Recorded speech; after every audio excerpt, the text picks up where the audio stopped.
breaking news in the NFL. On Monday, John Gruden, the head coach of the Las Vegas Raiders, has announced that he is resigning from the football team. It was once again another wild ride in the NFL for week number 5. On Thursday Night Football, the Los Angeles Rams went into Seattle to take on the Seahawks. Matthew Stafford threw for 365 yards and a touchdown. The quarterback sustained finger injuries in the fourth quarter.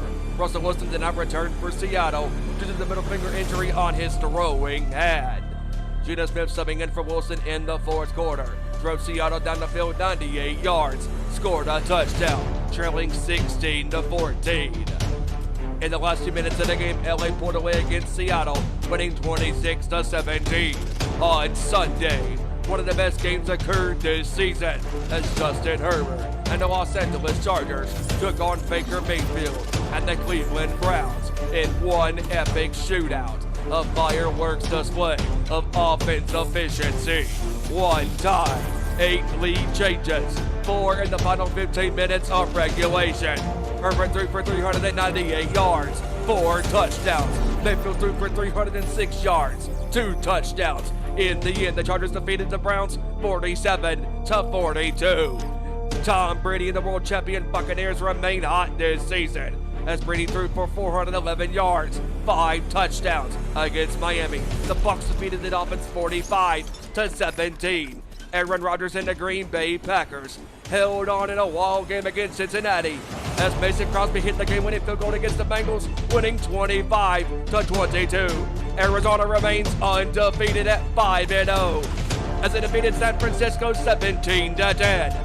Sunday Night Football, Josh Allen and the Bills went into Kansas City and got sweet revenge against Patrick Mahomes and the Chiefs as the Bills blew out Kansas City 38-20. And on Monday Night Football, Lamar Jackson and the Ravens took on Carson Wentz and the Colts. The Ravens scored 16 points in a row to tie the game up at 25 in overtime. Jackson threw the game-winning touchdown pass to wide receiver Hollywood Brown to win the game for the Baltimore Ravens 31-25. Tonight, our Nation Sports Show recaps Week 5 and previews Week 6 games in the NFL. The Nation speaks to you next.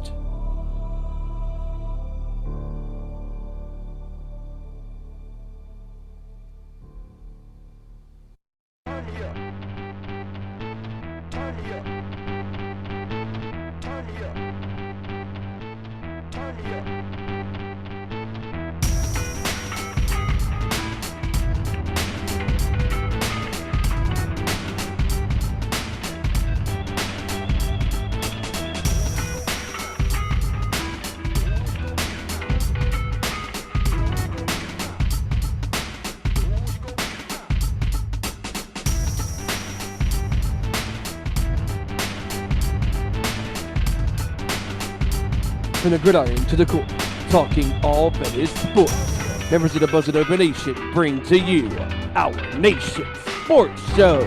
Here are your hosts, Ezra Vickery, Joey Thornton, Kevin Rorie, and Stephen Wyand.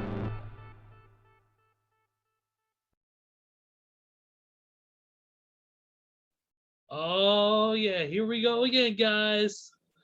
Another wild week of sports is in the books, and we are back to cover once again. It is our Nation Sports Show. We are here. We are ready to rock and roll. And, of course, ready to talk sports with you all. Let's go ahead, and we're going to get started here in just a second. But, of course, we got to do what we always do. We got to get through the specifics of the show. The first thing we got to talk about is, of course, the social media presence and, of course, where you can follow us. You can follow us at ON_sports show on Twitter. You can follow us also facebook.com/Nation Sports Show. You can find us on there. You can also find us, of course, on YouTube as well. If you go to our YouTube channel and just search Our Nation Sports Show, we need to get to 100 subscribers in order to get that custom URL. So please like, share, subscribe, do whatever you can. Help us get to 100 subscribers. So not only is it easy for you guys to find us, but it's easier for us to share our content with all of you. So, also don't forget to come on the Our Nation Sports Show, or actually the Nation's Corner Discord. You can go to discord.gg/nationsporter. You can find our Nation Sports Show text and voice channels there if you want to interact with us. You can also interact with us on the YouTube channel as well through the comments. Actually, you can interact with us through that once this show is on here, because unfortunately we had to pre-record this week due to unfortunate circumstances, but we're still bringing you the best content we know how. But enough of my yakking, okay? Enough of my talking for now, anyways, because I do talk a lot, but I digress. Let's go. Let's get our buddies going. Let's start off with one of our good buddies here, of course, the man, JT himself. And no, I'm not talking about Justin Timberlake. I'm talking about, well, he might bring sexy back in a different way. We don't know. Ladies and gentlemen, Joseph Thornton is here. Joseph, what's going on, man? Hey, what is going on out there in the sports world? Let's get it rolling. All right, I agree, man. We got a lot to talk about, but we can't talk about a lot of sports without probably the most knowledgeable guy in this whole room, and that is the great Kevin Rorie. Kevin, what's going on, dude? What's up, everybody? How y'all football fans and sports people doing out there? Oh man, I bet everybody's doing great. I mean, a good slot of games tonight as we're recording this. Of course, tonight, big game. We'll get to that in just a second. But we got to introduce the final man, the matriarch of this damn show. If it wasn't for this guy, the show wouldn't be here.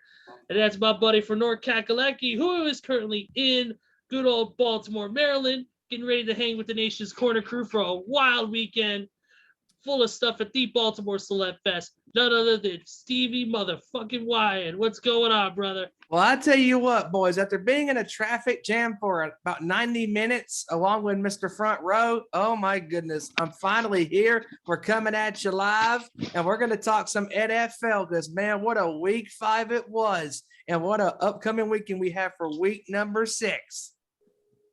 Absolutely, absolutely. At the time we're recording this, of course, getting ready to start will be tonight. The game, the New England, or today will be Tampa Bay Bucks taking on the Philadelphia Eagles, but we'll get to that shortly here in just a few. Of course, we got to talk about what happened this past week. As we get ready to do that. And by the way, I'm glad it was Mr. Furrow you were riding with, and not our other friend Mongrovian Mike. Use your blinkers. But anyways, no, we love you, Mongrovian. We love you. But let's get started, guys. What a wild week it's been. And really, I want to get started with the game that it wasn't the biggest game of the week, but it's a game that is very, very, let's just say it's riddled with more injuries than a Hollywood movie stunt set. This is correct. And that is the Giants and the Cowboys. Cowboys won that game. Oh, God. 44-20. Oh, dear God. Do we have to touch upon that game? Yeah, because of the injuries, we must touch upon the game. Of course, Lord. Daniel Jones was carted off the field last week with the concussion. Saquon Barkley is out with a ankle injury. And 2 other players actually are out with injuries as well, including a knee injury. 44-20 was the final score. It didn't look good. Once again, Giants, of course, their season's pretty much done, 1-4. Cowboys right now looking strong at 4-1. Amazing performance by the Cowboys once again, despite how much I hate them. Sorry, Tony. But couple quick stats here, as I always do.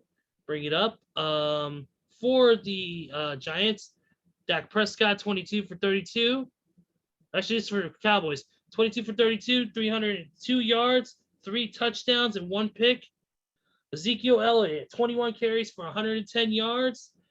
CeeDee Lamb had 4 receptions for 84 yards and a TD. And then Amari Cooper had 3 receptions for 60 yards with a TD. So not a bad performance. So great performances all around for the Cowboys on all ends. Mike Glennon, who was in the game for Daniel Jones after he got knocked out. Daniel Jones was only 5 for 13 before he got concussed and left the game with 98 yards. Mike Glennon, 16 for 25 with 196 yards, but threw 2 picks with only 1 touchdown. So, the question I have for you guys in this game, because we do got to briefly talk about it. The injury, first of all, the injuries to the player, the injuries to the Giants even though the season is over, we got to talk about the injuries, and we also talk about the Cowboys. Can they keep this winning streak going, and especially what their schedule may pertain to coming up? So we'll start off with our Kevin here, our most knowledgeable sports guy. What are your thoughts on the Cowboys this season, and your thoughts on the Giants with this injury bug that they seem to be in right now? The Giants don't even need to come back. They just need to rebuild. They might as well consider professionally tanking at this point for a high draft pick because yes. you're not winning either way on either side of the ball. Nope. Dallas, as long as they play in the NFC East, might not lose. Not in the division anyway. Their schedule seems to be pretty light. And they're hot, but we all know it's the Dallas Cowboys, and something's bound to happen. Something is just itching my nerves. I'm waiting for it to happen. I'm waiting for something to crash, and hopefully they can prove me wrong. Not because I'm not a Cowboys fan, but We've seen this story every year. So I'm just waiting on it. I think most of us who are who know the Cowboys and unfortunately their history, we're kind of waiting on what's bound to happen, as you know, as many of you know, because unfortunately the Cowboys have a habit of playing great and then self-destructing at the very end of the season. Kind of like how my White Sox did in the ALCS, but we'll talk about that another time. But yeah, you're right. The Giants need to just right now focus on rebuilding that team. Daniel Jones had a great start to the season, played great in a lot of games. Unfortunately, offense, defense just couldn't get it done. They couldn't connect on the plays that they needed to make. But yeah, like you said, it's rebuilding time. They need to fix a couple of things, make a couple of adjustments over the offseason. It's just Cowboys right now, their season is unfortunately a lost cause. Or not Cowboys, Giants. The Cowboys, however, like you said, have been playing lights out great. Dak's been playing well. Ezekiel Elliott's playing well. Amari Cooper has been great. To me, I think the Cowboys are the running favorite in their division right now, to be honest. And I could see them possibly winning the title, but then again, like you said, the Cowboys usually have a thing called self-destruction, so we'll see what happens. Joe, your thoughts? Oh, man. As far as I'm concerned with the Giants, do you think they could pitch enough money to bring Eli Manning back for a couple rounds? Because honestly, I think that's what the Giants need. I think they need to bring back Eli Manning, who has at least won a couple Super Bowls with the Giants. Yeah. But yeah, I mean, like you said, Kevin, the Giants just need to rebuild. They need to keep their players healthy and on the field, and they really need to do something with Saquon Barkley because when he's healthy, the guy's a great back. He's almost in elite status. However, that's the main problem, keeping him on the field.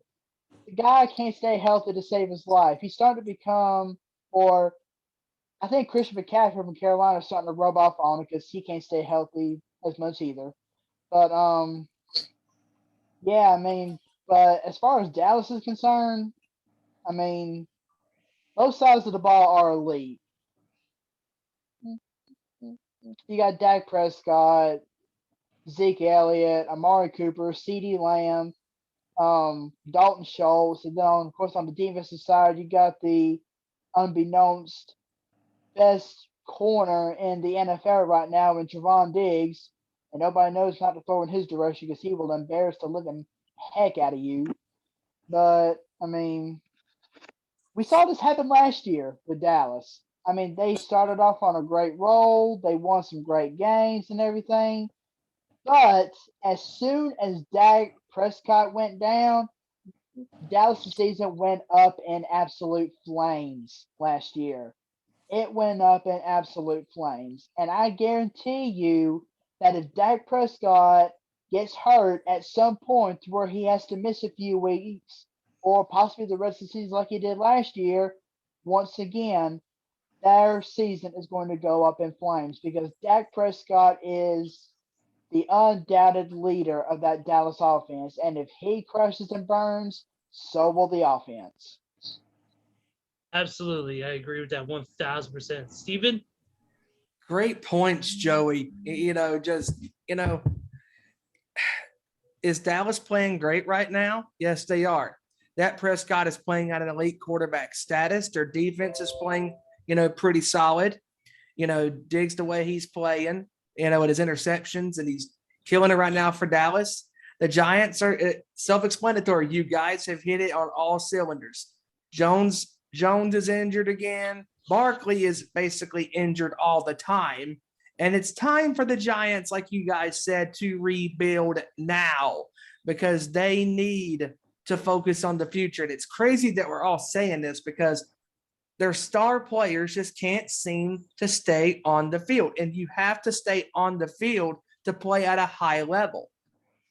So the Giants are not going to go anywhere this year. The Cowboys are looking very strong this season. And I think they're going to continue to look strong. But they need to prove to me that they can play against the big teams in the National Football League. Beat somebody that's worthy because we're going to get to them here in a little bit. That's a little teaser right there of that Sunday night game. But the Dallas Cowboys need to prove to us NFL fans that they can hang with the big boys when it comes time around to play January football because they're probably going to more than likely win the division in the NFC East this year. Nobody is beating Dallas in that division unless, like Kevin says, Dallas. The only way Dallas is going to lose the NFC East is if Dallas beats Dallas. As simple as that. I think Dallas this year is going to be the best team in the NFC East division because they are the best team in the NFC East division. Not Washington, not Philadelphia, and not the Giants. Couldn't agree with you anymore, man. Like you said, the only way Dallas will lose the season is if Dallas beats itself because Dallas is so strong right now on all aspects of their game right now. Running. Absolutely. Offensive, defensive, running, passing, everything. They're doing it correctly. It's just a matter of can they stay healthy and can they keep the momentum going. It's going to be interesting to see how the season plays out. Exactly. And I do want to add real quick, and as big of a Washington fan as I am, even I am disappointed in not just specifically the offense, not just specifically the defense, but I'm just disappointed in our whole team this year. I mean, you got Jack Del Rio, who has had years of history guiding, coaching great defenses, and then all of a sudden he builds a stout defense in Washington for this upcoming season, and we can't do absolute diddly squat. I mean, I am just really disappointed in my boys this year, and at this point, and you should be. You should be because I just don't know what to say about my boys on defense. That defense on paper looks stacked, and they're not playing at that level. You know what? Absolutely not. Well, let me ask you guys this, because Kevin will remember this. Joey, you remember this, and Ezra, I'm sure you will too. Remember the Dream Team, Philadelphia, 2011. They had all of those players on the defensive side of the ball, the offensive side of the ball, and they did not do absolutely nothing in that season. That they had all of those players and did not do nothing. The defense's coverages were blown. The offensive schemes were very predictable at times. Just had all the talent. You could have all the talent on the roster and still not perform at a high elite level. Yeah, it's that's the same thing. Yeah, I agree with that 1,000%. But as one-sided as that game was, I mean, we're gonna move on to a game that's a little bit more exciting by a small stretch. I mean, let's talk about the Browns and the Chargers. What a game that was. 47-42. A little quick note: Baker Mayfield is his third career loss when scoring 42 plus points is the most in NFL history. First off, that was a great game from start to finish. That was lights out between those two teams. Baker Mayfield, of course, had 2 touchdowns, 305 yards, 23 of 32 passing. Justin Herbert had 26 of 43, 398 yards, and 4 touchdowns. Mike Williams had a hell of a game for the Chargers, too, at 8 receptions for 165 yards and 2 touchdowns. He was targeted 16 times throughout the game. So that I want to get your guys' thoughts on that game itself. Steven, you're up, my man. Your thoughts on that game between the Browns and the Chargers, if you saw it or if you've seen highlights? Oh, man. Well, first of all, that was probably one of the better games of the season so far. I mean, yeah. I remember being at it was my birthday on Sunday, and I was at a restaurant eating and drinking for once in my life, drinking. Yeah, I had a good time on my birthday. So yeah, it was fun. And then when I got home and I heard I saw all the scores, I was like, holy crap. Yeah, and then I see the score of the Chargers and Browns, and I watch the highlights. I'm like, holy shit, look at this game. Like Herbert, the way he played, throwing for like the stats said, 398 yards. Again, 4 touchdowns. Mayfield, 306 yards, 2 touchdowns. Just these two teams went up and down the field, scoring touchdown after touchdown. And they both combined, if I'm not mistaken, reading 41 points combined in that fourth quarter. And the Chargers scored 26 points basically in the fourth quarter. It was crazy. It was a very good game. The running backs for the Chargers and the Browns were killing the defensive lines. Hunt, Chubb, and Eckler, man, those dudes were just running rush-shot over those defenses, man. And Mike Williams, man, that dude is a beast of a receiver. And just my goodness, that Baker Mayfield has nothing to be ashamed of losing that game to LA. Because let's face it, boys, LA right now, them and the Buffalo Bills are the 2 best teams in the AFC right now because of the wins that both the Bills and the Chargers have had so far this season. And man, when we're at the end of the season this year talking about these games, this will be a game we're going to talk about for all of the at the end of the season for months and months to come and for years to come. So, because to me, that game between the Browns and the Chargers is going to go down as an instant classic of a game. That great of a game. Both teams brought it. Great game. Definitely, both teams were lights out, playing great offense, defense, all around. Both scoring great, but the Chargers seem to have a little bit more in the tank at the end of the game. So, Kevin, your thoughts on this game and how it went? Well, I think that's a possible maybe foreseen in the future of a possible wild card or first divisional round matchup, which is very something good to look forward to because the Chargers, Justin Herbert is the real deal. I told many people this for the last week. I would rather have Justin Herbert lead my franchise over Lamar Jackson because that's been a debate all week. He's a pocket passer. He stands in the pocket. He's got good accuracy. He don't have Kansas City wide receivers, but that's just how that lets you know how good he really is because he gets the ball to them. He makes plays. They make plays. They score. The only thing I'm concerned about Herbert for this year is the same way with Josh Allen last year. I don't think they'll go so far in the playoffs because of that lack of experience. He needs this year to perform, ball out, get a year under his belt, and next year be like Josh Allen is this year. Like it's going to be the Bills and the Chargers for years to come, I believe, as long as the Chargers don't find a way to screw it up. They have an experienced defense. Derwin James, when healthy, is one of the most elite strong safeties there are in the league. And you can't forget about the Bosa Joey Bosa of the Bosa brothers. He straight gets after the quarterback. And the Browns, they have, like Steven said, there's no shame in them losing that game because you lost to a very elite team, that is. And I think at the end of the year, you're looking at the Chargers, Bills, Browns, Chiefs. That's the top. That's a top dog. Browns just need to learn from this, get better at the end of the year. Hope to see them guys again in the playoffs and find a way to beat them next time. Good game all around from both teams. Absolutely, I agree 1,000%. Both teams great. Cleveland had 531 total yards compared to Chargers, who had 493 total yards.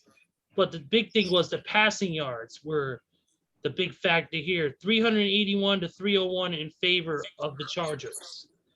That's one of the biggest ones there. Also, the Chargers had a better third down efficiency as well. So, which also made a difference for this game as well. Joe, your thoughts on the Browns-Chargers game? Absolutely. It was an offensive classic for sure. I mean, you guys have pretty much said it yourself. Kareem Hunt, Nick Chubb, Andre Eckler were running roughshod over the defenses. And Herbert and Mayfield were literally hurling the ball downfield, completing passes left and right. I mean, it was just an absolute classic of a game. Definitely one of the best games of the year, and probably it will be the best game of the year because it was just that good of an offensive explosion that that's what people like to see. I mean, people like to see defensive-minded battles, but also people like to see high-scoring offensive-led games. And this past Sunday's game between the Chargers and Browns was no doubt an absolute gunslinger of an offensive classic. I mean, all around great game. Now, I do want to bring up one very interesting statistic that I found very interesting whenever I was looking on Facebook Monday after the games. Okay. I saw that going into Sunday's games, NFL teams were 401-0 in games whenever they would score 40 points and not commit any turnovers in the game. But the Browns have turned that 0 into a 1. It is now Only the Browns. It is now 4-1-1. If you want to, it could be the Browns. I mean, they're still 3-2. I mean, we could talk about your 49ers next, though, Kevin. It's all right. One game behind them. But yeah, no doubt, it was just an offensive classic. Game that's going to be talked about the whole year round, and possibly next year if the Browns can put a defense on that field other than Myles Garrett. But yeah, absolute classic, no doubt. And that's the thing is, to me, I think that Cleveland is the type of team that they've been in the contender spot. They know they're a great team. Cleveland is an awesome team. You if you were going back 5-6 years ago, would you have said the Browns would be even a possible contender for a division title or even a conference title? No, not even close. No chance in hell. But now look at this team. Baker Mayfield at quarterback. Baker Mayfield, despite everybody's first thoughts about him, he has been playing very well the past couple of seasons. He's done great for this team. The coaching staff they have behind him, a great offense. Like you said, they need a better defense. They can't just rely on Myles Garrett to do all the work. They have to have a defense that's going to pursue the ball. They got to have a defense that's going to lift some of the pressure and some of the game time off of Myles and help keep him refreshed. If they can do that, oh my God! Imagine that team with a fully stacked defense, offense, and a great quarterback with a great coaching staff behind him. Holy shit! Cleveland could be a deadly force to be reckoned with.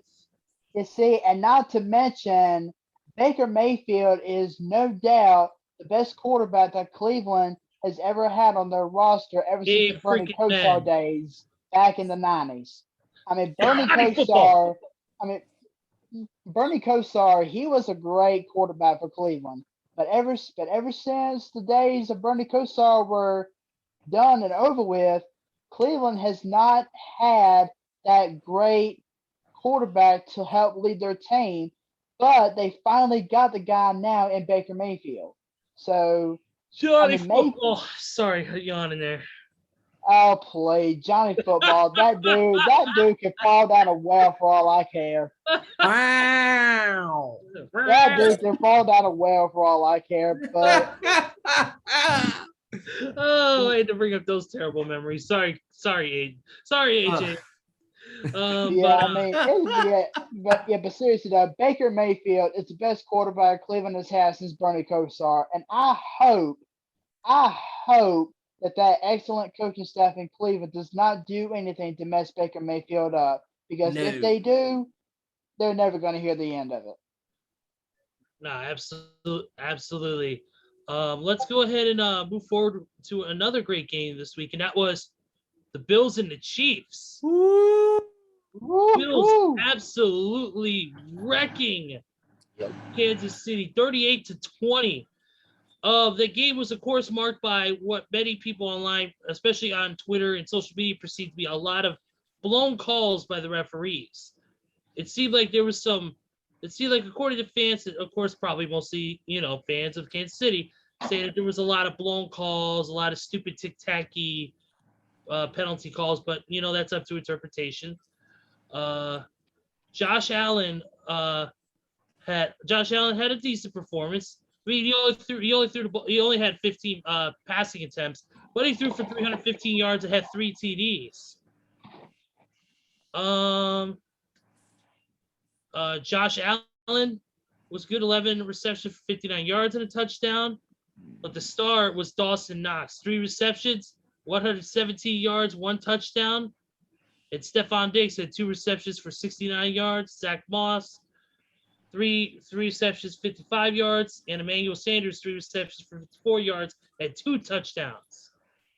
So they were playing lights out. 2 interceptions were thrown by Patrick Mahomes, which is unlike Patrick. The team itself, let's take a look at the team stats real quick. Buffalo led in pretty much total yards, passing yards, rushing yards, average yards per play, points scored. Kansas City also lost 2 fumbles along with the 2 interceptions thrown and 2 sacks against Mahomes as well. So it's a very telling game on those stats alone, making some critical errors where they shouldn't have made them. But I thought this was a really good game. I actually watched this game in full the other day, and it was a really great performance for Buffalo. They were incredible. They played probably their best game so far this season, with playing every facet very well. Joe, I'm going to go to you, man. Your thoughts on this game, Buffalo and I know we're talking about Kansas City here, and I'm not saying that the whole team needs to hit the panic button, but right now, I think Patrick Mahomes needs to hit that panic button for himself, because let me tell you guys, this is definitely not the same Patrick Mahomes that we have seen in recent years. I mean, yeah, he's been in the pros now for a few years. I mean, he's starting to, I guess you could say, have somewhat of a little downward spiral right now. But yeah, Mahomes, he can't do it by himself. And I know he's got Tyreek Hill and Travis Kelce to throw to, and both those guys are elite. I mean, Kelce is no doubt the best tight end in football. And I know Kevin's probably going to disagree with me there, because he'll probably say that George Kittle's the best. But Travis Kelce is the best tight end in football, no doubt. And Tyreek Hill is the best speedster of a receiver in the NFL, down pat. But the Chiefs also suffered a very gruesome injury with Clyde Edwards-Helaire going down with that MCL sprain. And now he's going to be out for a good number of weeks, which means Darrell Williams is going to step up now for Kansas City. And Williams, he can be a good running back if he wants to be, but he's nowhere near the status of Clyde Edwards-Helaire. So that just means that Patrick Mahomes is going to have to rely on his arm and rely on his receivers. I mean, and see, when we were on the show last week, we were talking about how quarterbacks should not need to throw as many attempts as they need to. But yet, we saw it this past Sunday night when Patrick Mahomes threw 54 passes. I mean, yes, he completed 33 of them for 2 touchdowns and those 2 picks, but Mahomes does not need to throw the ball 50 times. He needs to hand the ball off whenever he can, or possibly take off for a run himself, and he does not need to wear out his arms so easily, because if he does, it's going to be bad for him in the long run. So, yeah, like I said earlier, I'm not hitting the panic button with the Chiefs offense yet. But I will say that Patrick Mahomes needs to hit that panic button because he needs to get his act together. And if he don't, then the Chiefs are going to be in for a long rest of the season. I agree. They have to get it together, and they have to do it now. They cannot lose another game just because of if they continue this path. There's no way in hell they're going to get back to the playoffs again. They have to fix whatever is wrong. They have to fix whether it be Mahomes throwing the ball too much or making critical errors, or whether the offense is not connecting with him as well, or defense is not playing well. They got to fix it. If they don't fix it now, then their season's done. Absolutely. It's too early to tell. At this point, I'm not going to hit the quote-unquote panic button yet, but they do need to really start thinking about the things that they need to fix, and they need to do it now. Because if they don't, their season's But, Steven, your thoughts on that game?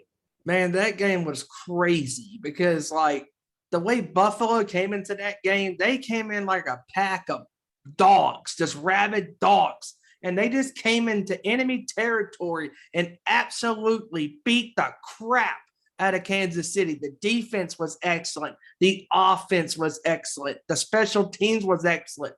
But all three important phases of the game of football were successful for Buffalo. In Kansas City, Joey hit it right on the head. Patrick Mahomes needs to be worried about what is going on right now in this season, because this is not the same Patrick Mahomes. This is not the same guy. And he's turning the ball over a lot, and he's just not playing at a high level like he was for his first 3 seasons. And I don't know, gentlemen, maybe that Super Bowl loss to the Buccaneers is really starting to set in for Mahomes, because, I mean, is he still throwing his touchdowns at times? Yes, he is.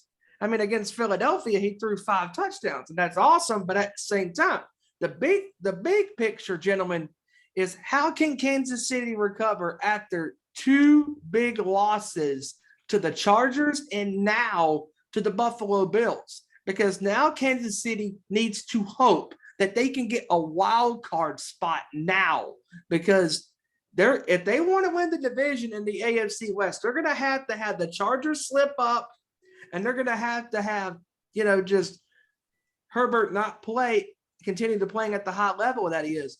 And just Denver, I'm not worried about them. Well, we're going to get to them, but the Raiders, they're screwed. This is the Chargers division to lose. And can Kansas City make it to the playoffs? Yes, they possibly can, but it needs to start now, because their defense is not playing great. Their offense is really struggling at times, because Patrick Mahomes has the 2 big targets in Tyreek Hill and Travis Kelce. I think that Sammy Watkins leaving Kansas City, is really affecting their offense because they don't have that true number 2 deep threat like they did with Watkins when he was there. When you had Watkins and Hill on the outside, and then you had Kelce at the tight end spot. Yeah, Kelce went up as like a wide receiver, but Watkins and Hill were so dominant together along with Kelce at the tight end spot because both of all those 3 dudes, including the other 2 receivers, Harmon and Robinson, could stretch the field. And now that they only have 1 deep wide receiver and a tight end, their offense is pretty easy to cover at times now because they know who the top targets for Kansas City are. It's Hill and it's Kelce. And Watkins leaving and going to Baltimore in the offseason, that's really going to affect, I think, Kansas City the rest of the way because Josh Gordon signed with Kansas City, and I don't think even if he plays a lot of games for the rest of the year this year, I don't think even him getting reps in the off and practicing and the games that he does play is going to help them. But if they're going to get any production for any of the receivers, Harmon, Robinson, Gordon, it needs to start now because I'm telling you, boys, I am worried about Kansas City because I picked Kansas City to win the division, but I had the Chargers being that deep threat. And boy, were we right about the Chargers because Lance Meadows said it on our show back in August that the Chargers for him are possibly a wild card, a team that can shock the NFL. And they're doing that right now with big wins against Kansas City and Cleveland on Sunday. But if I'm Kansas City, the panic button needs to start being pushed now. I agree. It needs to start. I agree. Like I said, the panic button I wouldn't hit just yet. If they lose next week, then panic button press. But they just need. I think this week is a good week for them to really kind of see what the issues are. Look at the tape, fix it, and work on whatever they need to work on to hopefully have a better performance this past week. You're right, Steven. You're right. I think that the Super Bowl loss to Tampa Bay, I think that as stuff like that, especially as a young player like Patrick Mahomes was, that stuff can affect you, mentally, spiritually, emotionally, especially when you're on the cusp of history, or you're at the cusp of something big like that, and then it gets swept out from underneath you. Because Kansas City would have been the first team to repeat a Super Bowl champion since the 2003-2004 Patriots did 17 years ago. Absolutely. So with that being said, I feel like that you're right. They don't have that deep threat anymore. Like you said, when Sammy Watkins left, I think that really put a hurt on the Kansas City offense, and it just to me, they're not as deep as they used to be with their threats. Now that you mentioned a team like Buffalo, they have deep threats. They have guys who can get in the slot. They have guys who can play deep routes. They have all different Yes, sorts. they do. They have players who can play all facets of the ball. Defensively, they're great too. They got an awesome defense. In a sense, I mean, they play great defense. Can they improve? Any team can improve, but right now they're playing great football, and we cannot deny that. Kevin, your thoughts? I'm not gonna push the panic button if I'm Kansas City. I know Stephen A. Smith went out on First Take and had the audacity to say that the Chiefs are completely done, which I think is a outrageous take. They're not done at all. And honestly, I mean, you got a Hall of Fame coach, probably the second to third best coach in the whole NFL in Andy Reid, who's gonna figure it out. Patrick Mahomes isn't horrible. He's not great, but he's still playing elite. Their problem, especially seeing as Josh Allen only threw 15, and I'll get to them in a second, 15 times, their defensive line is not getting no pressure on the quarterback. Chris Jones, you pay millions and millions in the richest D tackle in NFL history. He can't get pressure on the quarterback, causing their horrible DBs to be exposed, giving up 60-yard bombs to the tight end. What? Like, you're giving up bombs to the tight end. You got your quote-unquote, a top 2 safety in the league. wondering what the hell's going on. Tyrann Mathieu is not even a top 5 safety in the league.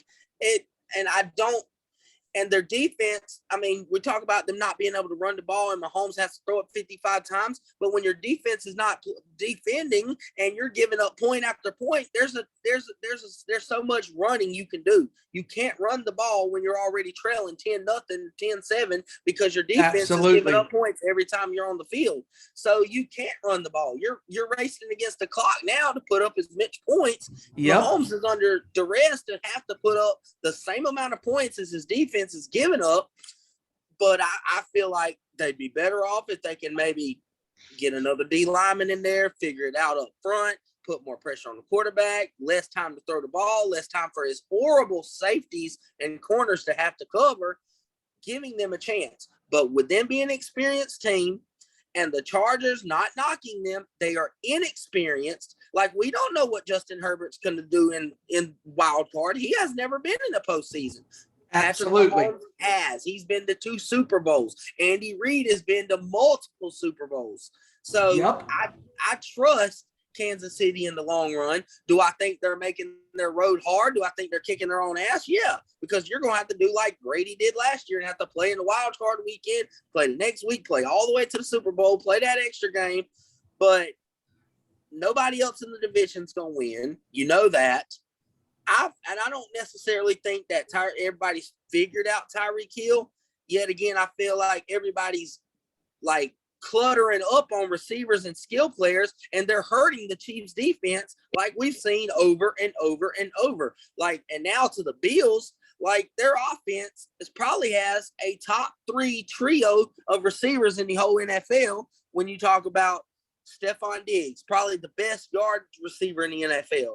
You got Cole Beasley, a legit slot guy in the NFL who's been elite, who stays elite when he's healthy. You got guys like Knox who's showing up at the tight end position. You got Singletary back deep running the ball, good catching screen passes. Then you got the Emmanuel Sanders, who is a big key to their offense this year. He's legit. He's a possession guy. He's going to catch the balls you throw out there. And what Stephen A. says about Aaron Rodgers, I say about Josh Allen. Josh Allen is a bad man. When he runs the football, he runs like a running back. And I believed I called it on the show last week that the Bills would trample the Chiefs. I think I said 44-28, which was close. Something like that. Yeah. The Bills are the best team in football right now, to me. Absolutely. Like, that one loss was they slept in that game. I can purely say week 1, they must have thought it was preseason. Yep. But the Bills are the best team in football. Their defense, I don't understand how their defense gets underrated. They're top 5 in every category in the NFL. Rush defense, pass defense, sacks, they're everywhere. You got Tremaine Edmonds and Tre'Davious White, who is a lockdown corner, never gets talked about. Statistically, last year, he has a better season than Jalen Ramsey. How often does he get talked about? Not a bit. Absolutely. And Kevin, you said something that is so true when it comes to Kansas City and Los Angeles this season. If I'm Kansas City in a way, you know what? Nobody's picking us now.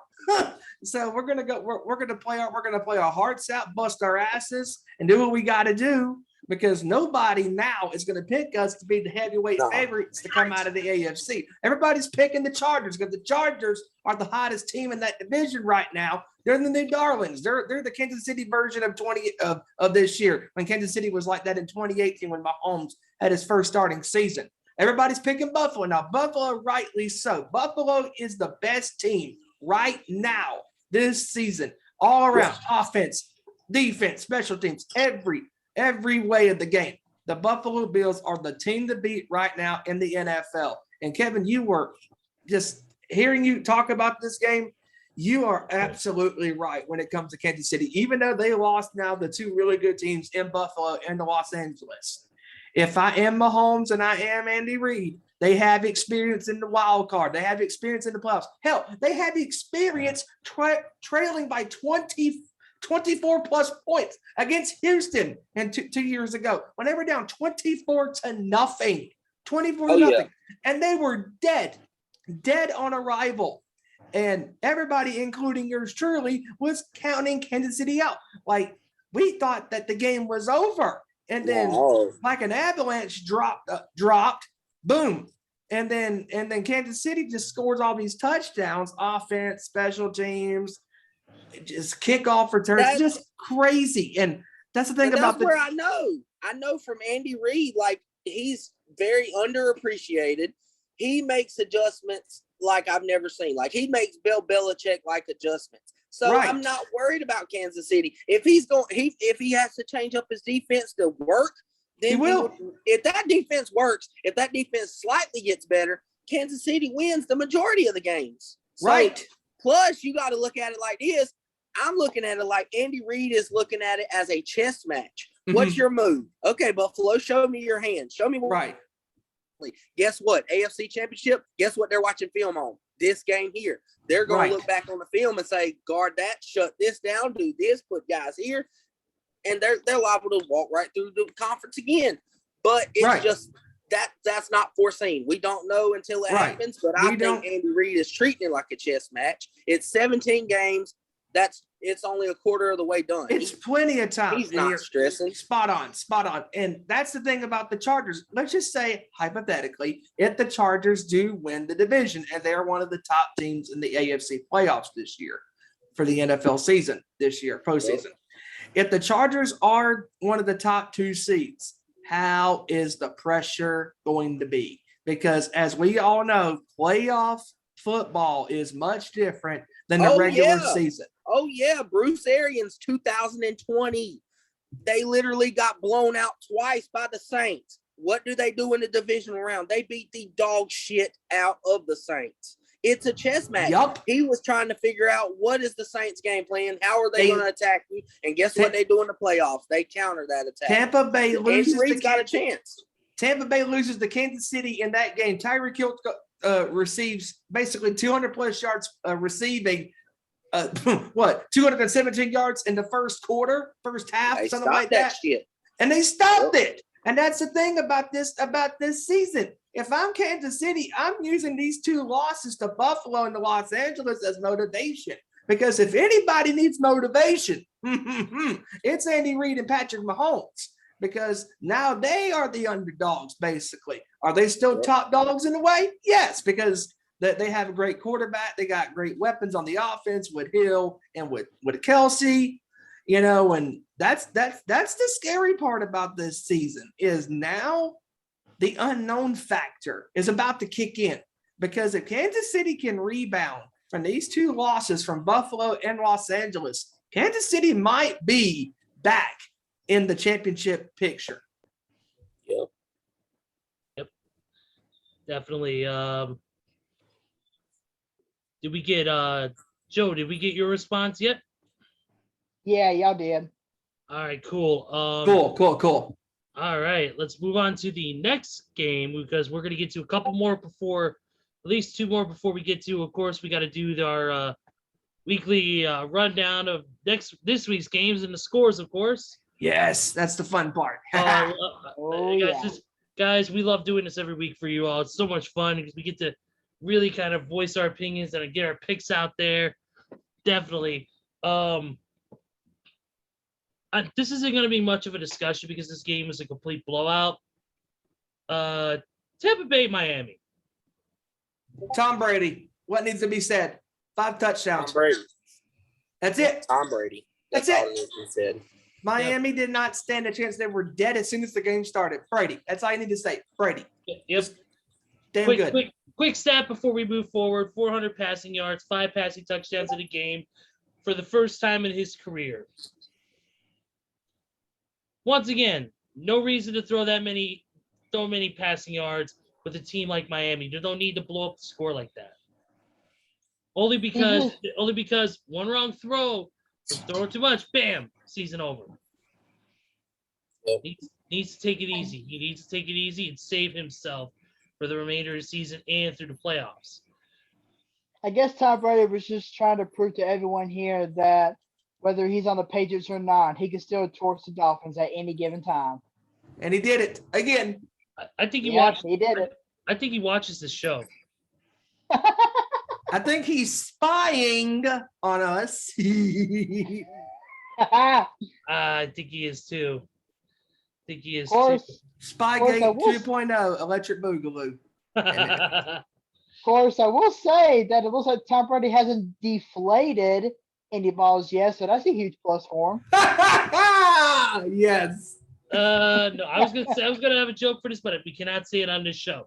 Oh I'm Lord. trying to keep it at least PG-13 here. folks. Lord have mercy. Okay, let's go to at least one more game or two. Actually, we got two more to talk about before we move on to the score updates. Bears and the Raiders. Bears won Holy crap again. 20-9. They are second place in the NFC North right now.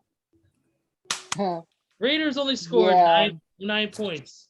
You were there's somebody I know. He said something last week about the Raiders. He did. He What- did. What is his name? Be Kevin Rorie here? I think Yep. so. No. Hold on. Wait. I said the Raiders would collapse. You did. You I did. said they would collapse, and it's starting. It's the shit show is starting between the John Gruden and Derek Carton and their defense. Yeah, it's going downhill now. They're done. They're done. Here's the roller coaster. Speaking of Gruden, since we are talking about the Bears and the Raiders, which basically all we got to say is Derek Carr had a good game. He was 22 for 35, 206 yards, only threw one pick, but he threw no touchdowns. The only one who had a touchdown was Josh Jacobs with a rushing touchdown. And then Justin Fields was 12 for 20 with only 111 yards, but he threw a touchdown. Davey Williams got one rushing touchdown, and Jesper Horsted had the passing touchdown from Justin Fields. So, but pretty much it was a good game for the Bears. They looked stronger. They did a good job. But yeah, we got to get, since we're talking about the Raiders, we might as well get into the discussion. By the way, Steven, your video is not there or is frozen, so you might want to check that out. Can you guys hear me? Yes, we can hear you. We can hear you loud and clear, brother. All right, cool. But let's talk about it. John Gruden resigned. John Gruden is no longer the head coach of the Las Vegas Raiders following some emails that were released that contained some racist and homophobic content, especially some slurs towards not only a former NFLPA president, but also to the president of the NFL himself, Mr. Roger Goodell. Now, Gruden came out with a statement apologizing and said that, he doesn't want this to affect the Raiders' season going forward, so he decided to resign. I guess we could start it off here. Steven, you're usually the one who gets into these very detailed things about this type of situations. Your thoughts on the whole John Gruden email situation? It's insane. I mean, man, it's just the times we live in these days. He is basically done.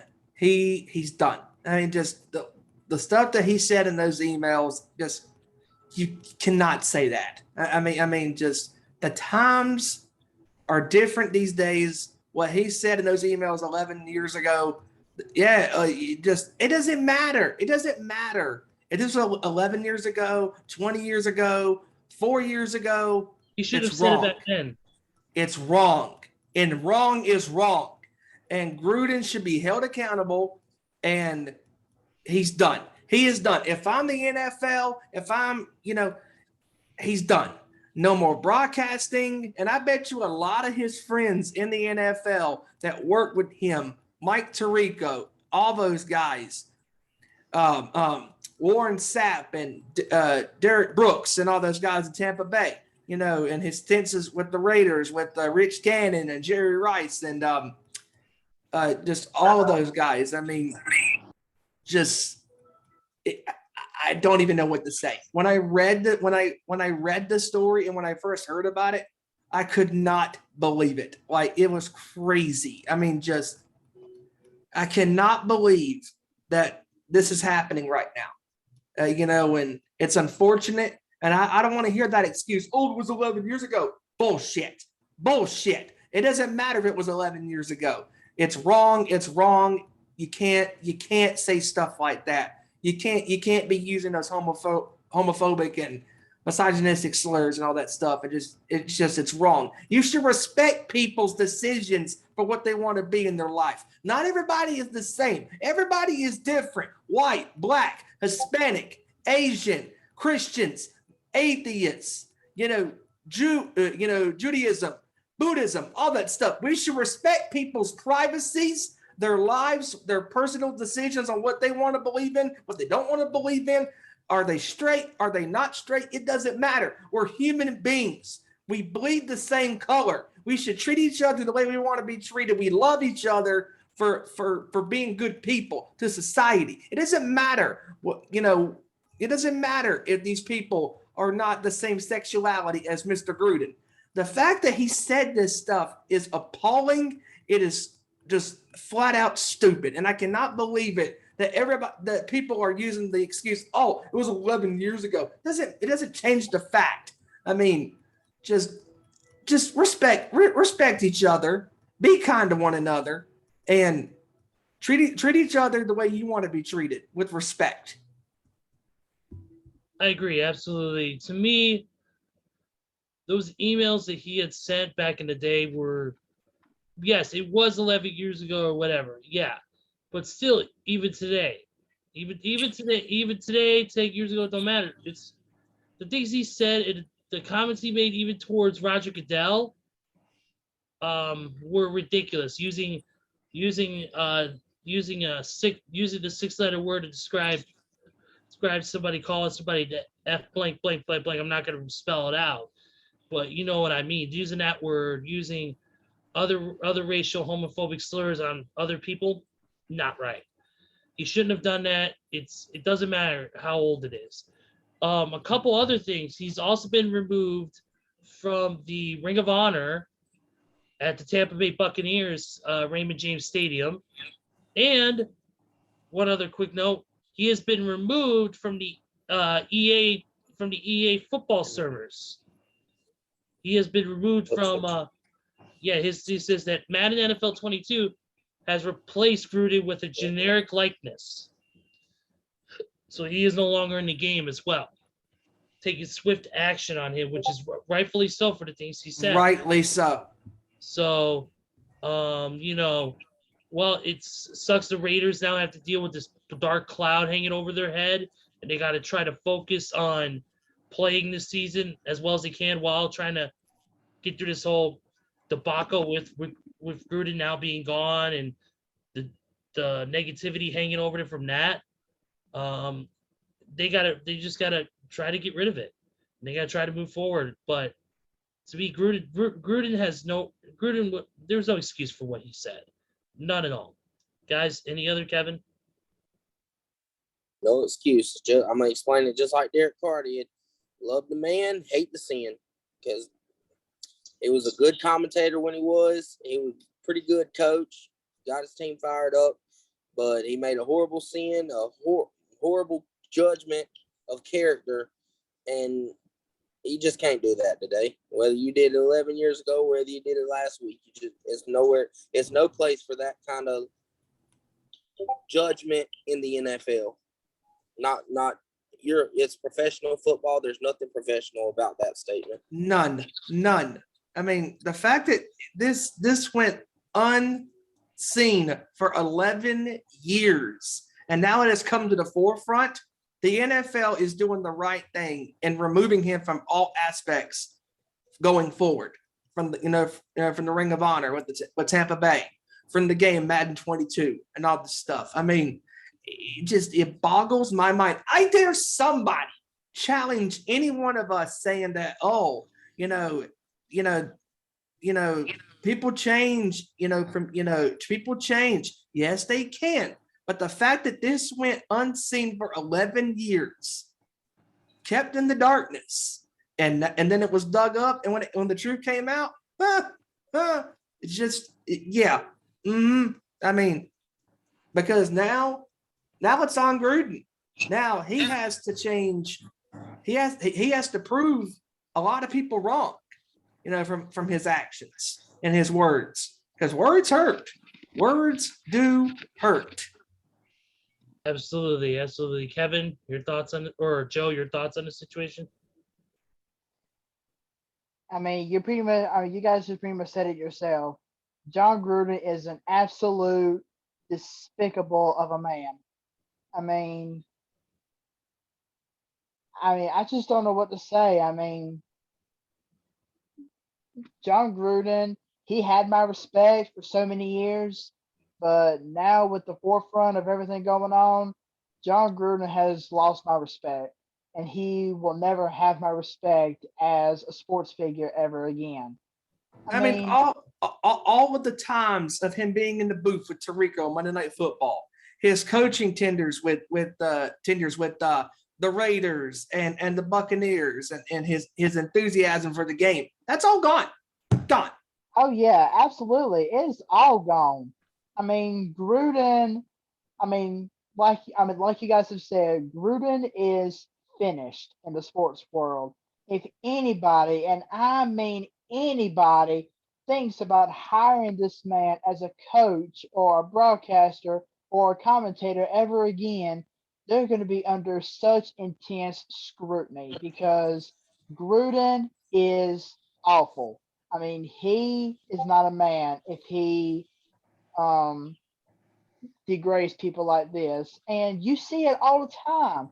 You see it all the time with all these famous broadcasters, radio hosts, criticizing teams, criticizing players, criticizing an atmosphere that is so well loved by so many people. And I mean, me being a Washington fan, I mean, back when Jay Gruden was our head coach, I thought Jay Gruden was the worst thing since Lord knows what. But now, John Gruden is making his own brother seem like an absolute genius because at least his brother don't criticize anything.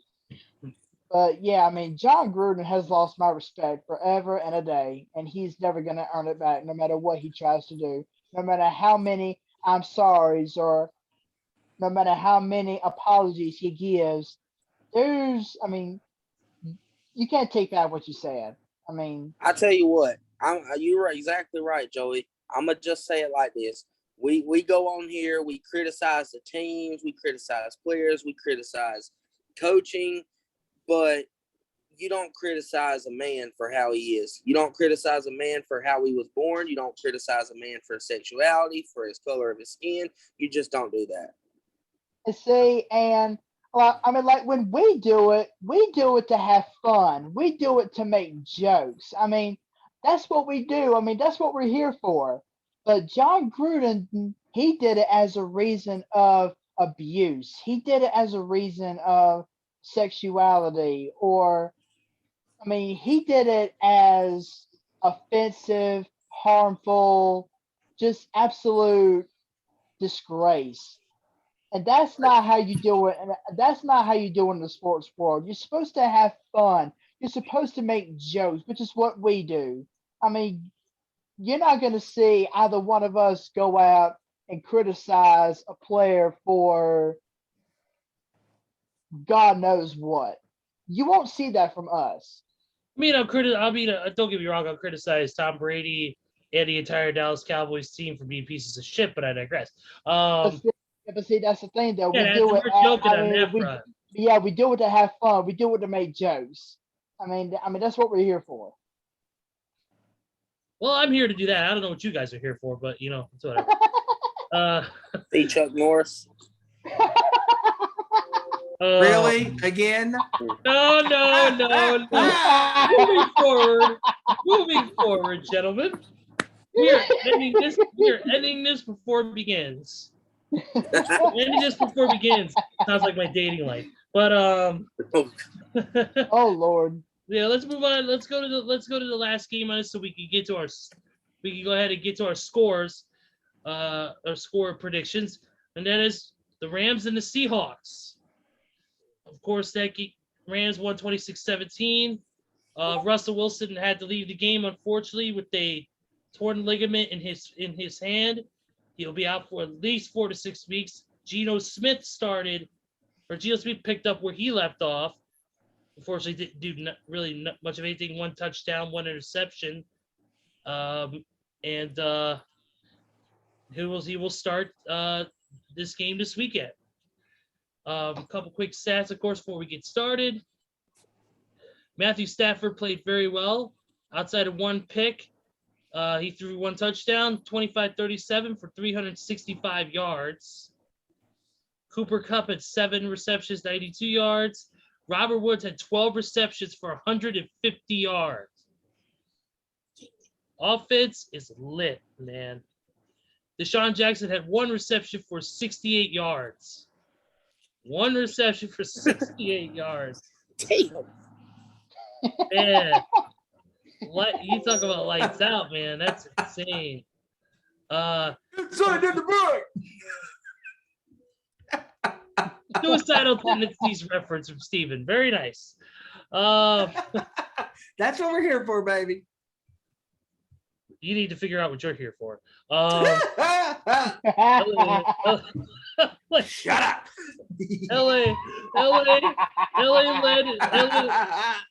LA led total yards, passing Oh, my yards, rushing goodness. yards, average yards per play, points scored. They threw only 1 interception compared to Seattle's 2, and they allowed only 1 sack compared to the 2 that Seattle allowed. They weren't as great on third down efficiency, but they had time of possession as well. So they led in virtually every stat in a positive manner. But like I said, now Russell Wilson out for a couple games with a torn ligament in his hand. Geno Smith will start this weekend. We'll start off with Steven. What are your thoughts on the situation? What are your thoughts on the game between Seattle and LA, and now Russell Wilson being out for possibly up to 4 weeks, 6 weeks maybe, with this torn ligament or tendon in his hand? It's unfortunate because Russell Wilson is one great talent in the NFL, and just going down with an injury like that right there, it's a huge blow to Seattle. And Geno Smith, I mean, the guy hasn't really had a lot of starts, in years, and I don't know, man. It's going to be interesting going forward with Geno Smith. Can they hang on? Because right now the Rams and the Cardinals are pulling away, as the heavyweight contenders in that division. I think Seattle is going to have a long road ahead of them this year, for the rest of this year. Now that Wilson is out for several weeks and Smith coming into the game late into the fourth quarter. But listen, I mean, the Rams did their thing. Matthew Stafford, despite the injury on his index finger, he still threw a touchdown, threw for 365 yards. The defense did defensive things, did their thing. And I think the Rams and the Cardinals are going to be the best teams going forward in that division. I think the Seahawks are going to have a long road ahead. Yeah, I think so too. I think they're going to have a real long road ahead. Like you said, Matt Stafford suffered an injury, but he played very, very well. Yep. It appears according to reports, it appears that Stafford will play this weekend. So, which is very good for that team. Speaking of players who are not playing, at the time we're taping this, the Tampa Bay Buccaneers Philadelphia Eagles game's going on. Richard Sherman is now officially out for the rest of the game with a hamstring injury. So Yikes. Oh boy. So he is out for the Tampa Bay Bucks already. But that's a whole talking point for another time. Yep. Definitely. With that being said, Kevin, your thoughts on the Chargers Seattle game and and now Geno Smith stepping in for the injured Russell Wilson? Well, the Seahawks were already in trouble, as awful as their defense is. Now they're officially, to me, they're done. They're done. They probably will be last in the division. At this point, I would start trying to get a high draft pick, maybe get you a defensive end, something on the defensive side of the ball, because your defense sucks. Jamal Adams is not crap for them. I've said it all year. I've said it in preseason. I said it last year. When a defensive tackle has more interceptions than you have since 2017, you are not a good safety. I've been said it. Can he play the run? Yeah, he plays like a linebacker. He can't cover worth a crap. Now you got Russell Wilson, who was the only little bit of glue holding that team together and competing. It's over. It's done. 4 to 6 weeks, that could be 4 to 6 losses in a row. That don't look good. You're not getting in like that. And even then, I don't expect Russell Wilson to go 8-0 and get in the playoffs after losing 4 to 6 games, because that's what's going to come down to. Geno Smith is a product of the Jets. He's not going to win you ball games. Not in that division. Not with the defenses in that division. I mean, you got to go against. Hell no, he's not going to win no ball games for them. It'd be a cold day. Not in that division. That happens. I mean, no. You might beat the Lions. Congratulations. Oh, God, dude. Anybody can beat the Lions. Are you kidding me? Even a blind man like me can beat the Lions. Shit. I know it's another game, we'll go that far. Hey, I know it's another game, but just seeing the Lions have horrible luck, and the gods don't want them to win no football game. So anybody can beat the Lions. But yeah, exactly. Seattle's not gonna compete without Russell Wilson. No, they're gonna be dead last in the division. Done. They're gonna be at the bottom of the barrel. It ain't even no point in trying at this point. Well, at this point, boys, they're going to be looking down the barrel of starting today. Yeah, hate reference, but I digress. Oh my God! I don't even know where to go from that except to go to Joe. Man, I usually have a funny little quip, but man, this has turned into a downgrade quick. Joe, I'm just kidding. I'm kidding. I know you. I know you are. I know you are, Steven. I don't want you to be my monkey wrench. Joe, your thoughts. Your thoughts on that thing. Wow. Oh, Steve, you kill me. You kill me, man. But go ahead. Yeah, I mean, Geno Smith can do. I mean, Geno can do. Did you forget what we were talking about a second ago? But yeah, I mean, Seattle's pretty much done. I mean, Geno Smith, I mean, he is not going to put up the numbers that Russell Wilson can put up week after week, month after month, day after day in the season. He can't do it. And I mean, Kevin pretty much said it himself. Now that Russell Wilson, who is the main part of the Seattle offense, is out at least until week 10, that's going to put a load, and I mean an absolute load, on Chris Carson to carry that offense with that ground attack. Now, I mean, Carson, I mean, he might can do it if he can get the right, if the offensive line can make the holes that he needs to make. But yeah, Carson can't do it by himself. Lockett and Metcalf sure ain't gonna do it under a jet byproduct for a quarterback. But yeah, Seattle's done. I mean, they need to focus on rebuilding, just like the Giants and the Jets and the Jaguars and the Lions. and the Bears. And, Oh! No, he didn't. Yeah, sure. Yeah, at least I didn't have to deflate my balls to freaking get a champion. Then again, Tom Brady's wife does it for him every night. Okay, moving forward. Moving forward now.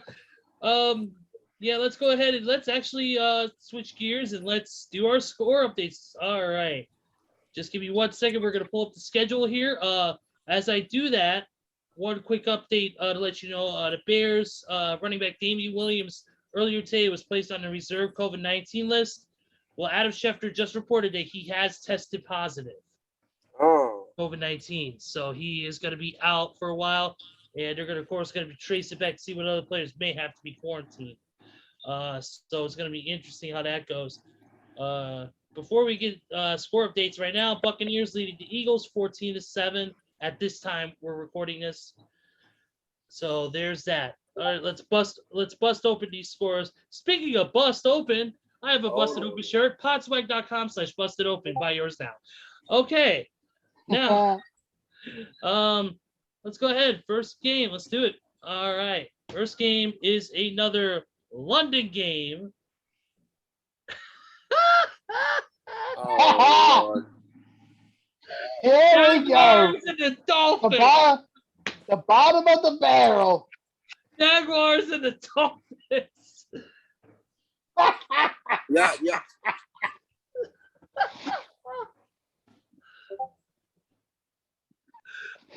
I'm gonna sleep in until like 12 o'clock Sunday morning because I don't want to watch that piece of bull crap.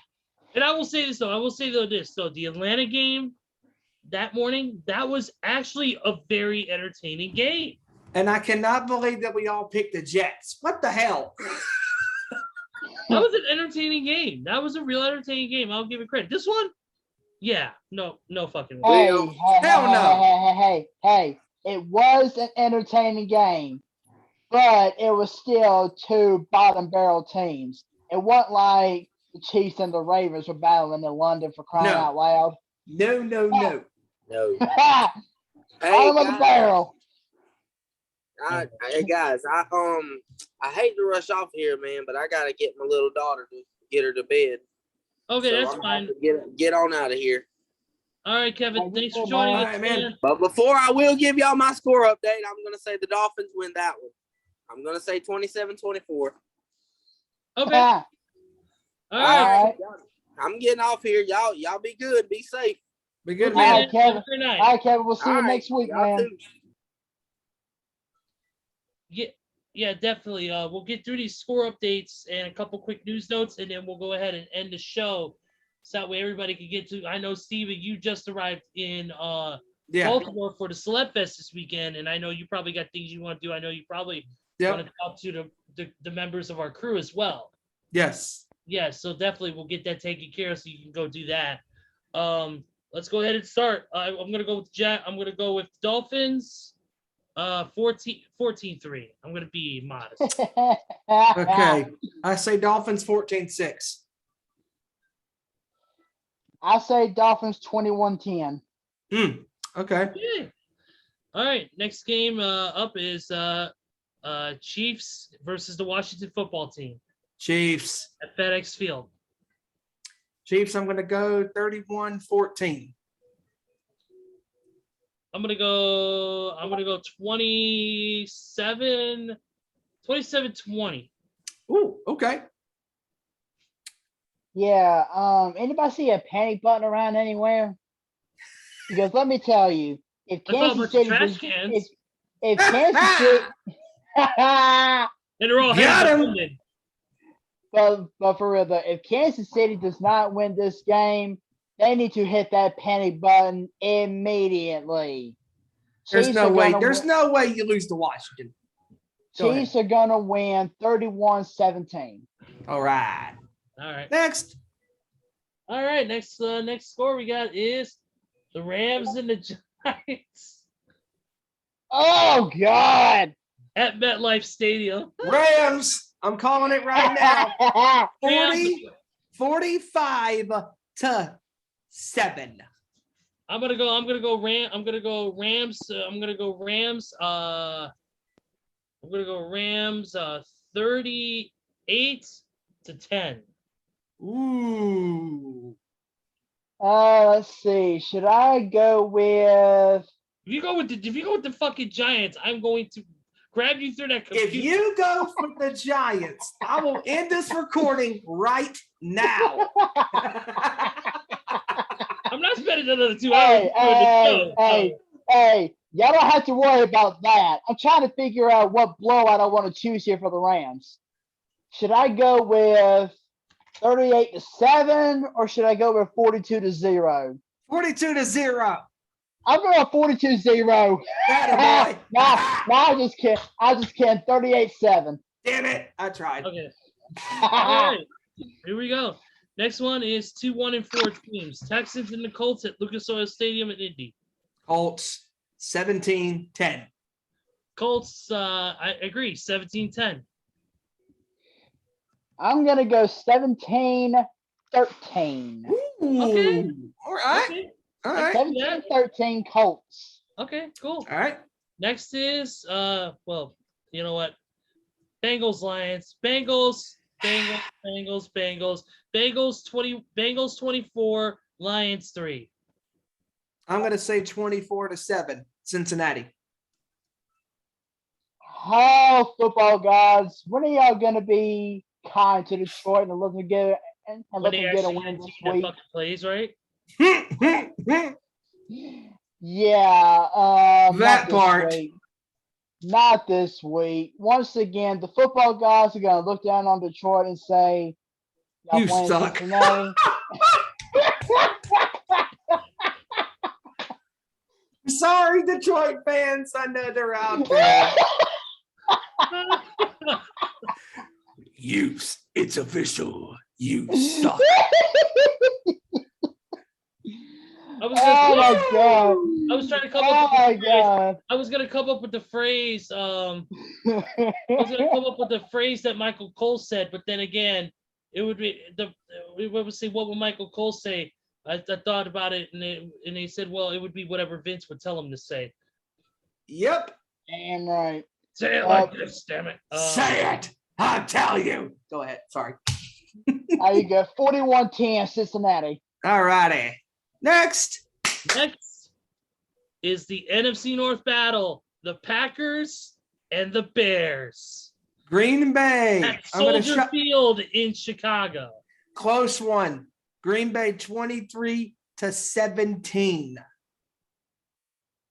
Usually I don't let my fandom get in the way. Fuck that. Bears 27-24. Whoa. Whoa! Whoa. Whoa! Okay, I give you props for that, but Props, bro. I am so sorry to burst your bubble, Ezra. Aaron Rodgers is going to be Aaron Rodgers. Packers 31, Bears 20. All right. Fair. Next. That's fine. Chargers and the Ravens, 2-4-1 teams Ooh. at M&T Bank Stadium. Justin Herbert has an 8-1 record in the last 9 games. Little fact. It's a tough game to call. It's going to be a close one. You know what?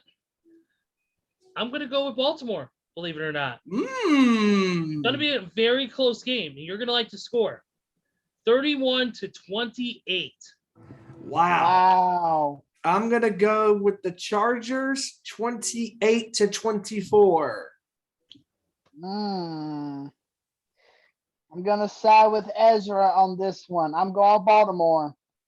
I think Baltimore is going to make enough plays down the stretch to hold on to a field goal win, which I think Justin Tucker is going to slide a 67-yarder through the uprights to win. I'm just joking.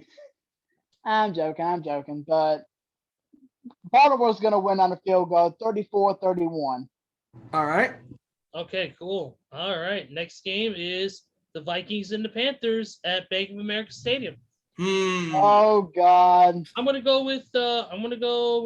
I'm gonna go with Carolina. I'm gonna go 24-17. My exact same score. Carolina. Okay, cool. Joe? I'm going to be the oddball here. I'm going Minnesota. Okay.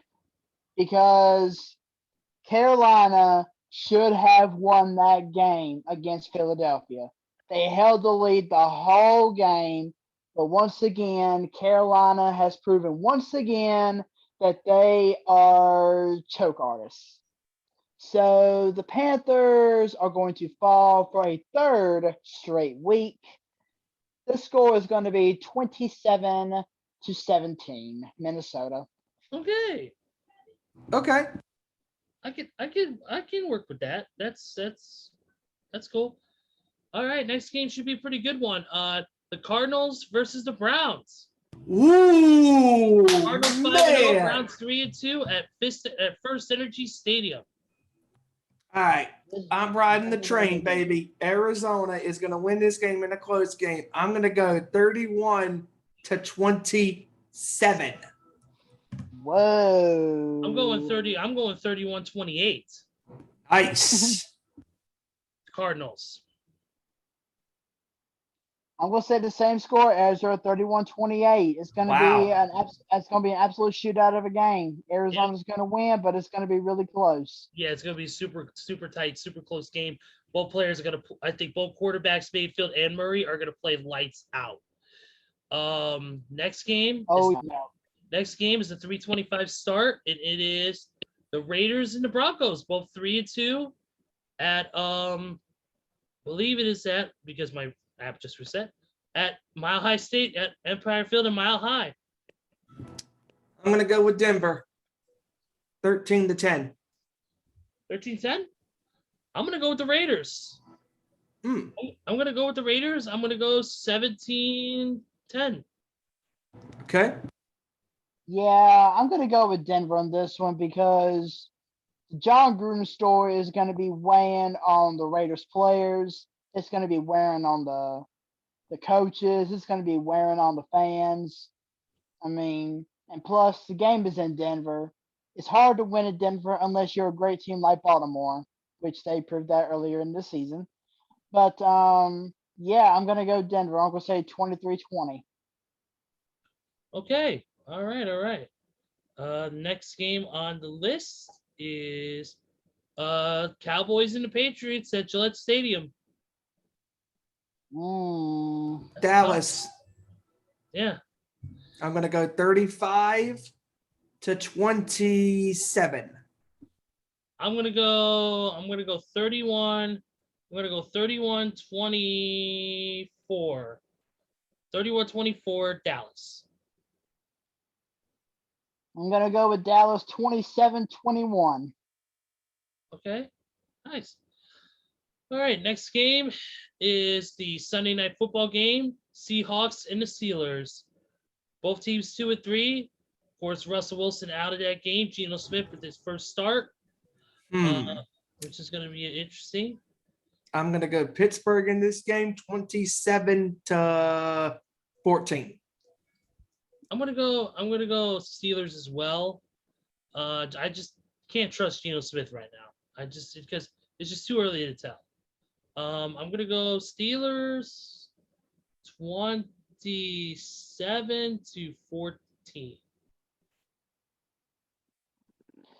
You know, after all the trash we talked about Big Ben before the season and during the season, he has a chance on Sunday night to prove that he can somewhat still belong in the pros. And I'm telling you one thing, if he blows this chance against Geno and the Seahawks, it's going to be all downhill for Pittsburgh. I'm going with the Steelers. I hope Big Ben doesn't implode because, I mean, honestly, you're going up against Geno, a Jet product. I mean, you can't ask for anything easier. But I'm going Pittsburgh. It's going to be 27. No, I would say 31-14. All right. Final game of the week, Monday Night Football. Bills and the Titans at Nissan Stadium. God, this game's going to be hard to predict. At Oh, Nissan Stadium in Nashville. This is going to be a absolute barn burner of a game. Love it. Best game of the weekend. Best game of the weekend. I agree. Absolutely. I'm going to go with Buffalo in a close one, 24-21. As much as I love the city of Nashville and it's like my second home, and if I were to pick if I had a second team, I'd pick Tennessee, but I gotta go with the Bills. I think they're just too hot right now, but it's going to be a very, very close game. I think it's going to be 27-23 Bills over Tennessee. Ooh. Okay. I think it's going to be super close. I was actually born in the state of Tennessee, in case you guys didn't know that. Okay. I Yeah, I was actually born in the state of Tennessee. I didn't live there for very long, but I was actually born in the state of Tennessee. I lived in, But I lived in Tennessee for a short time. That's something we can discuss off air, but yeah, yeah, definitely. Yeah, that's cool though. That's awesome. and just to let you know, I can't stand the Tennessee Volunteers. Anyway, yeah, this is going to be a great game. I mean, Josh Allen, Stephon Diggs, Zach Moss on one side, Ryan Tannehill, AJ Brown, Derrick Henry on the other side. It's going to be a great game. But Buffalo is going to come up with a narrow victory, 34-28. Okay. All right. That was your score updates, or that was your score predictions brought to you, of course, by our Nation Sports Show. Yep. That's awesome. All right, let's get into a couple quick news updates. Since I'm not going to do a score update due to this is a pre-recorded show this week. So just for that reason, we're not going to do score updates. We're going to go ahead and get right into some quick news notes. Of course, we told you about all the injuries earlier that had happened, so we're not going to get into that. Let's go ahead and let's look at, of course, the big news of the weekend is that the ALDS is set. San Francisco and the Dodgers are not currently playing, or they will actually. They should be playing in just a few minutes here. Actually, they've already started. They've already started. Thank you. Yeah, it's yep. And currently it's a tied series right now between them, 2-2 apiece. It'll be a great series. And then the Astros, I believe, are taking on the Red Sox. The Red Sox. Yes, they're taking on the Red Sox. Go Red Sox, because the Astros kicked my White Sox's ass. But but that otherwise, those are two great series. It's going to be an awesome. I think whoever wins is going to be a great World Series. So as far as that goes, I'm ready to see who's going to be the Atlanta Braves' next victim. It's going to be either the Giants or the Dodgers. Bring it on, one of them two. Bring it on. absolutely. Because my Braves are pumped. They are ready to roll, and they are not going to back down this season. Absolutely. And of course, NHL season has started as well. It started last night. Some great games last night. Unfortunately, my team, the Chicago Blackhawks, lost to Colorado Avalanche, but it's okay. They had a rematch between the Toronto Maple Leafs and the Montreal Canadiens from the playoffs last year, and Toronto won this one. So that should have been a good game. Couple quick MMA news, since it's actually been a quiet news day in the world of our main four sports, actually. One quick note I wanted to get into is, remember, this involves not only MMA but pro wrestling as well.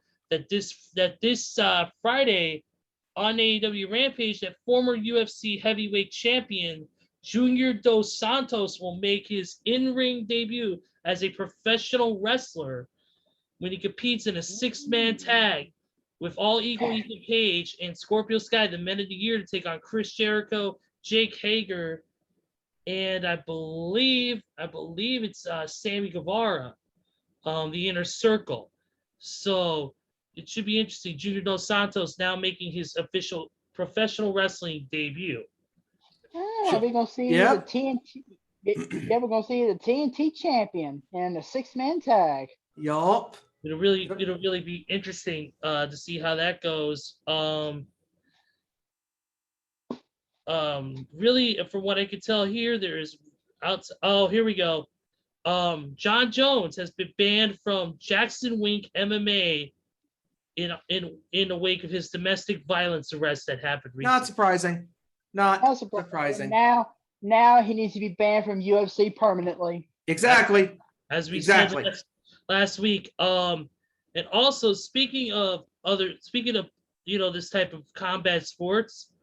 Also, one more thing. Luis Pena of the UFC was released by the UFC for disturbing allegations surrounding a domestic violence arrest that he was involved in. So that's wow. another domestic violence event. And of course, we can't leave here without talking about the Tyson Fury Deontay Wilder fight that happened this past weekend. And what a fight it was, man. What a fight Tyson it Fury was. knocked him out. Absolutely. Knocked out, baby. That's what we like to see in boxing. KOs, baby. Knocked him out in round 11 with a massive shot on the jaw. And retained his. And also real quick too, when Fury got knocked down to the mat, he sat up like the Undertaker. Yes, he did. Yeah, he sure did. Yep, of course, the man who loves pro wrestling as much as he loves boxing. So definitely incorporating some. And also real quick too, before we go out there too, Hijacker Mike. Yes, I was getting ready to say this too. Yup, Hijacker Mike is back with his first installment of Nation Night Fights in months. It will premiere after the show, and you guys will see that on our YouTube channel as well as Hijacker Mike's YouTube channel as well. So subscribe to both of those channels as well. And yeah, Nation Night Fights is back, baby. Definitely. Now, of course, I want to plug. Usually, Steven plugs this at the end, but I'm going to go ahead and plug it now. You can follow us, of course, at ON_Sports Show on Twitter. Once again, Facebook.com/Our Nation Sports Show, and of course, YouTube.com. Search Our Nation Sports Show. Get us to 100 subscribers so we can get that custom URL to make it easier for you guys to find us, and for us to be able to help you guys out. Also, don't forget to follow the Nation's Corner at Nation's Corner on all social media platforms. Discord.gg/The Nation's Corner. Join us on there if you want to talk pro wrestling and everything else. Yep. And of course, don't forget the Nation's Corner with a live edition live for Baltimore this Saturday, 7 p.m. Eastern, 4 Pacific, youtube.com/The Nation's Corner. And also don't forget to follow. Don't forget to also check out, like he said, Nation Night Fights, which will be back this week. Check it out after this video is put on YouTube. It'll be up as well. Now that's it for that. Let's go ahead and get to the final thoughts. Joe, final thoughts on the show today and the world of sports in general. Once again, another great show. I love doing this every single week with you guys. It's always been an absolute dream of mine, and I love doing this every single week. Now, I do want to point out really quick that even though Washington is going to probably get their butt stomped by Kansas City this weekend, I do want to point out that a very special ceremony is going to happen. It has been a long time coming. It should have been done many years ago, but Sean Taylor's number 21 jersey is finally going to be retired. Nobody in the world of sports will be able to wear it again. Well, at least nobody on Washington will be able to wear it again. Right. But yeah, Sean Taylor's number 21 jersey is finally going to be retired. The man was a legend in the few short years that he was in the NFL. He was a hard hitter. He was a man that I respected, a man who was just above and beyond. And he's finally going to get his jersey retired during this weekend's game against Kansas City. And thankfully, Kansas City and Washington is going to be on TV this Sunday on CBS at 1 o'clock. So I will be able to see it happen live, and I cannot wait for it. I can't wait. Absolutely. Sean Taylor, a legend in the NFL. He deserves it. It's going to be awesome to see his number get retired. Congrats to Sean Taylor and his family on what is going to be a very emotional yet amazing ceremony for a great player and a great person. Absolutely. So, Steven, your final thoughts. Man, first of all, what a crazy day it's been. Being stuck in traffic for 90 minutes getting into Maryland. And Front Row and his wife were also stuck in traffic, just trying to get here, man. And it's been a crazy day. And, and getting here to the hotel and, trying to go live. And, unfortunately, we couldn't because of technical issues and all this stuff. But The show, thankfully, can be recorded. It will be uploaded. And like and follow us on our social media platforms. Share this video. Share it to your friends. And, man, I'm just – shout-outs to everybody, man. Shout-outs to Front Row. Shout-outs to Christina, Tony, Hijacker Mike, Deb, Seth, Chad from Albany. Fuck Chad. Chad, Ashley, Trenda, Steve, everybody, man. Garza and his wife, and John from South Jersey, and Neil, and just, man, it's going to be a hell of a weekend. We're all here together because of our bond of professional wrestling. And, it's so great to have this group of friends, and unfortunately, Ezra, you couldn't make it because of your car issues, and Scott couldn't make it. And I know one day, it may not have been this weekend, but our paths are going to cross. Absolutely, man. Absolutely. It's only a matter of time. And it's always great doing the show with you guys. Absolutely. I just love the cast that we have now with you and me and Kevin and Joey. It's been awesome. Awesome. Yeah, you're all right. Thanks, buddy. Come on, man. Yeah. Okay, you guys are great. Kevin, yeah, we love you, buddy. You're awesome. Yeah, But, absolutely. But no, seriously, everybody who's in Baltimore this weekend, I hope you all have a great time. Christina, Front Row, all you guys, be safe. Have a great time. Say hi to the king for me, MDK, all fucking day. Oh, can't forget about Elder and Jackie. Use your blinker. Elder right now is driving his Ford Model T from 1908, so he'll be there in a few. Sorry, Elder, had to make a wisecrack at you on the show. Yes. But like I said, man, it's gonna be a great weekend for you all, getting to meet some of the greatest talents in pro wrestling. And Money Mark too. Yeah, what's up, brother? Yeah. Let's just say that our spirits aren't the only thing getting raised, but we'll discuss that later. Yes. But seriously, it was a great. Hope you all have a great time and be safe. Enjoy all the different stuff you guys will be doing. I will be there sometime in the near future. You will see me there, especially after this year, the way it's been. Hopefully next year will be the year that I can see you all and we get to party together. And not only that, Steven, I get to leave you on an elevator. But no. Seriously though, it's been a fun show. It's really been an awesome show. Thank you guys. Fortunately, Kevin couldn't stick around because of family things, which is understandable as always. But this was an awesome show. Thank you guys.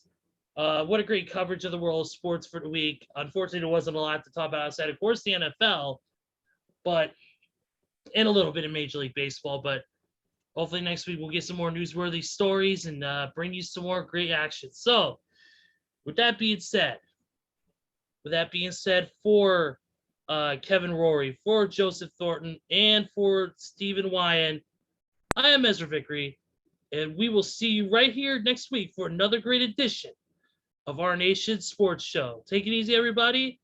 Have a great evening.